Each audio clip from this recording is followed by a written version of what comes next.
Hi, this physics video lecture by Naveen Bansal. In this video, we will discussing one of the most important and difficult topics of 12th, which is wave optics. First of all, we should understand what is a wave. So in order to understand what is a wave, first we need to understand how it works. Let's take an example. Let's say 20 people are standing in a line, let's say, and the last person pushes the person right in front of him. So what will happen? The disturbance will travel up to this point, but no person leaves his position. That means the energy is transferred.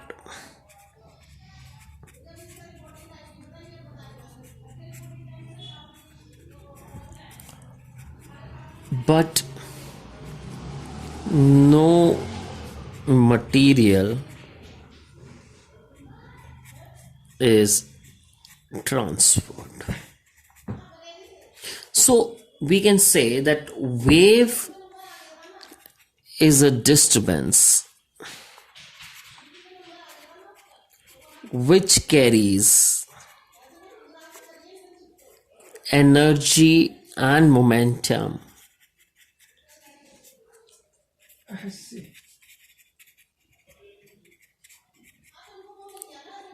but no material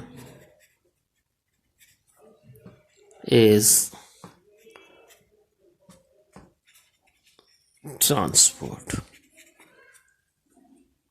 So wave is a disturbance which carries energy and momentum, but no material is transferred. Let's take an example. If we put a stone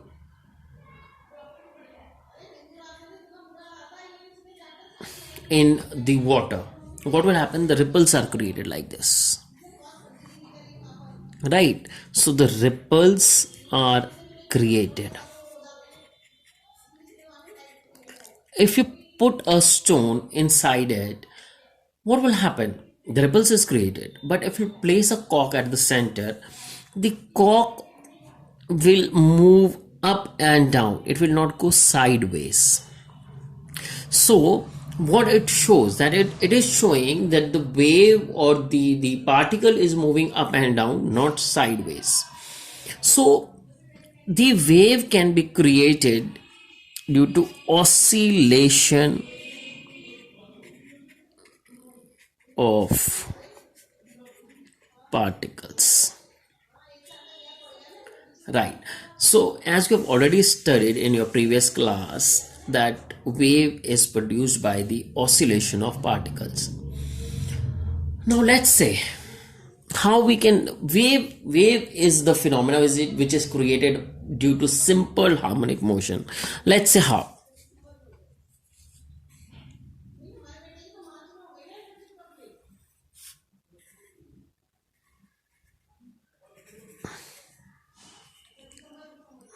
This is how we can represent a very simple wave. This is called lambda or wavelength. This is the time period of the wave. This is the maximum displacement which a particle can take, which is called amplitude of the particle. Let's see first how the wave travels. The wave travels when we, let's say, when we put a stone in the water, the particle oscillates like this. It transfers the energy to the neighboring particle, then it moves like this. It transfers the particle, it transfers like this. So this is the way how the wave travels. So one particle transfers the energy to another, the energy is then transferred to the another particle, and so on. This process repeats itself and the wave is created. When the, let's say two kids are having rope in between them, and what they are doing, they are putting their hand up and down like this. So the wave is created. When the hand goes like this, comes back like this, and then goes back to the original position, one wave is created. This wave moves ahead, make the way for another wave, and another wave is created due to this repeated motion. This is how the wave is produced. We already know that there are two types of waves: longitudinal waves and transverse waves. So transverse waves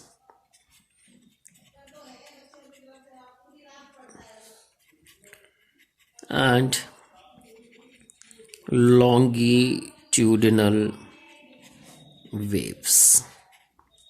So how the transverse waves are created? When the particles of the medium vibrate perpendicular to the direction of the propagation of wave.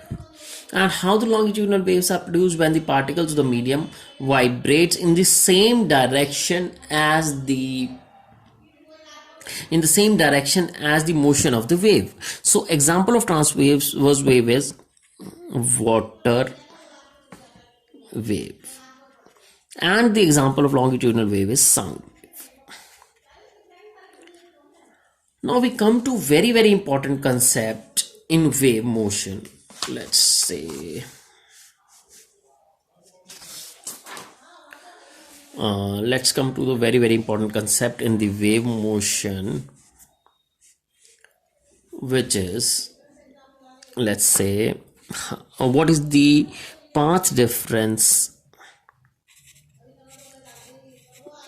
and phase difference. This is one of the most important concepts. The entire wave phenomena, that is the interference, diffraction, based on this path difference and phase difference. First of all, we should understand what is path difference and phase difference. As we know, we can represent the wave motion like a sinusoidal function or in a uniform circular motion.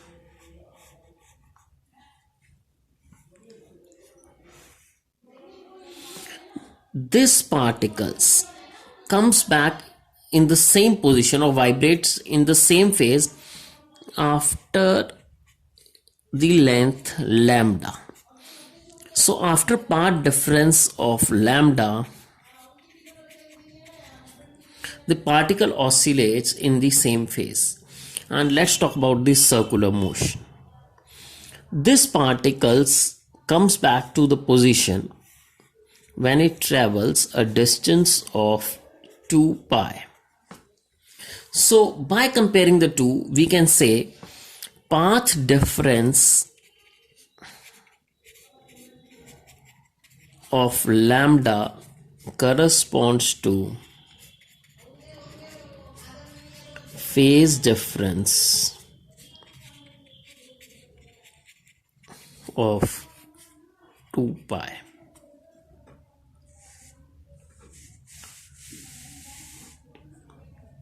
So now let's say two waves are moving like this. One is going like this, second is coming like this. The wavelength of these waves is, let's say, 10 centimeters, and the path difference between the two waves is 2 centimeters. So how we can convert this path difference into phase difference? Let's see. Path difference of lambda corresponds to 2 pi. So 10 centimeters is equal to 2 pi. So 2 centimeter of path difference corresponds to 2 pi by 10 into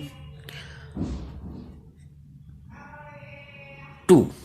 So that is 5. So this comes 2 by 5 pi. So the phase difference between these two waves is 2 by 5 pi. Right. So we'll continue with our wave optics in the next video. Thank you so much.